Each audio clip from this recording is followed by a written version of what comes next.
Les élus RN vont suivre évidemment avec attention la décision du Conseil constitutionnel. Les sages doivent se prononcer aujourd'hui même sur l'inéligibilité à caractère provisoire, à titre provisoire, d'un élu de Mayotte. Rachadi Sindou, ancien président de communauté d'agglomération, condamné l'an dernier pour prise illégale d'intérêt, détournement de fonds publics et favoritisme.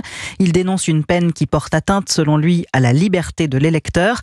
Et cette question intéresse donc tout particulièrement Marine Le Pen, Maï-Hélène Trémollet. La chef de file des députés RN sait qu'elle risque lundi sa mort politique. Si elle était déclarée inéligible pour 5 ans avec une exécution provisoire, Marine Le Pen pourrait faire une croix non seulement sur son siège de députée en cas de dissolution, mais aussi sur ses ambitions présidentielles pour 2027. Alors si la décision du Conseil constitutionnel n'a pas de lien direct avec celle de ses juges, l'élu d'Hénin-Beaumont est aux aguets. Ce serait intéressant que les sages rappellent qu'un mandat étant issu d'une élection, c'est inéquitable de forcer quelqu'un à le quitter tant qu'il n'est pas définitivement condamné, avance un cadre RN qui ajoute « Une fois qu'il y a démission, le mal est fait, même si elle faisait appel et qu'elle était innocentée ». Au sein du parti, les troupes de Marine Le Pen sont partagées entre proclamation de son innocence et crainte d'un jugement trop sévère.